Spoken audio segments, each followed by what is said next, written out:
Yeah, I just want to come back at your video that you have on YouTube and When a Snake Smiles. Part one, I wanted to mention some things as quick as I can. 3 examples you gave, and first about the guy that was being nice to the Jewish man, being an anti-Semite. That is showing a form of kindness, and perhaps, maybe if that person, I can understand someone hating someone because of their birth, who their parents were. That's just crazy ignorance to me, but it exists in our world. We can't ignore it. But your example, what if that individual that goes down and buys these things from this Jewish store owner, eventually opens up and makes a friendship with them, and then they come together and they eat together, and they break bread in each other's house, and he's able then to, through this relationship, destroy his prejudice. When you eat with somebody, you break bread with somebody, that's one of the most awesome things that you can do is a form of kindness and a way to break down walls. And perhaps, just being nice to one Jewish person would change that anti-Semite's views. The slave owner. Slavery was bad. It was a bad time in human history. It was a bit, but what's crazy is it's still going on today. There's all types of child sex rings that are going on around this planet, and in huge numbers. It's disgusting. It's filthy. It's nasty. And we as Christians and atheists should bind together instead of arguing about, things that, we may never come to grips with or page on. You may never see eye to eye on certain things. We can agree that that is evil and that is wicked, and something needs to be done about it. And, but slavery still goes on today. But in your situation, it seems like you're talking about, American slavery, which, we can get into the whole thing on that about how the Africans were actually sold by their other African tribes that were stronger than them to the Spanish, and the Spanish came and sold the blacks over here in America, and this is it's a tragedy. But if somebody is a Christian, like let's say, and they took slaves into their house and they treated them kind and treated them well and gave them clothing and food and didn't beat them and didn't cut their hands off if they did something wrong, what would that black's alternative be if a Christian hadn't taken them? And what would their lot in life be? At that time, you couldn't just set them free, because then they would just be taken by somebody else. So, yes, it is showing kindness. A German man who's working, Hitler's in power, and he's putting all these Jews on the train to go to Auschwitz. And he takes a Jewish mistress or a Jewish woman and marries her. He saved one Jewish woman. If he tried to come against, let's say this man was an atheist, he tried to come against Hitler and what Hitler was doing, they would have just said, okay, fine, and threw him butt first on the train with the rest of them. And him being an atheist, this is his only life, he wouldn't want to lose it, so he shows kindness in what little way he can by marrying a Jewish woman and hiding her identity. So that is a way to show kindness.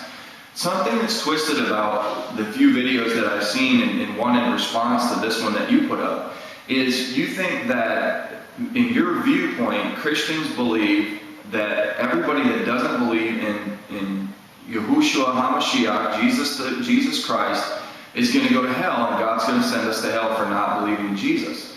Well, that's not the case. The Christian message is, we have broken God's laws. And all I have to do is come to you and say, have you ever sinned? And you should answer the question, have you ever sinned? And you say, what do you mean by that? Have you ever told a lie? Have you always been truthful? Have you now let's say you're telling a lie to save somebody from getting killed. Okay, we won't count that one. I'm talking about, have you told a lie just to save your own skin, for selfish purposes?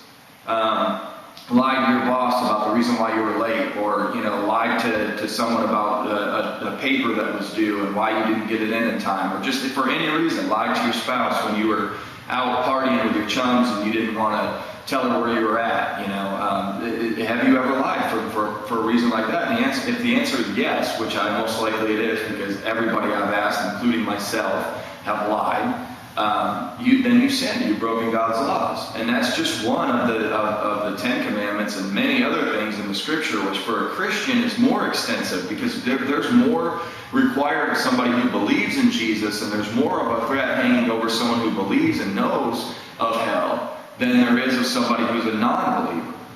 And you may think, well, God is unjust because I don't believe in Jesus. He's going to send me to hell. That is just not the case. It's not the case at all. The case is we've sinned and we've broken his laws. And it's just like if you came to the judge and said, you stole a car, and you came to the judge and said, look, judge, I can't believe you're sending me to prison for 20 years. You're the biggest jerk in the world. I hate you, man. You're evil and you're wicked and you're twisted and this is no type of morality at all. And the judge looks at you and says, sorry, you stole the car, not me.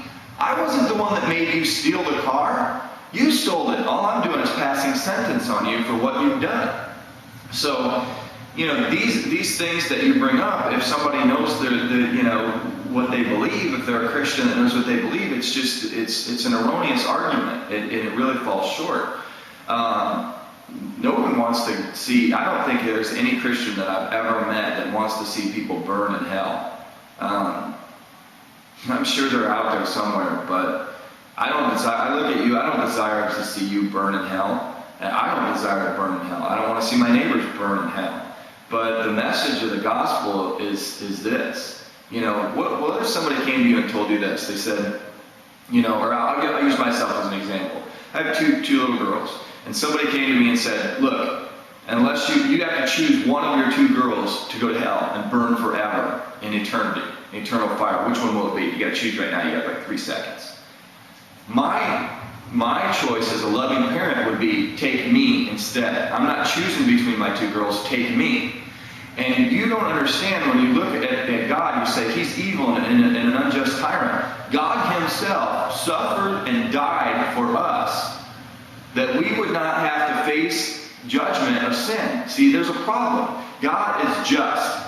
And he says, if you break the law, you die. But he's also merciful. How can you be just and merciful together? Well, justice says, you break it, you die.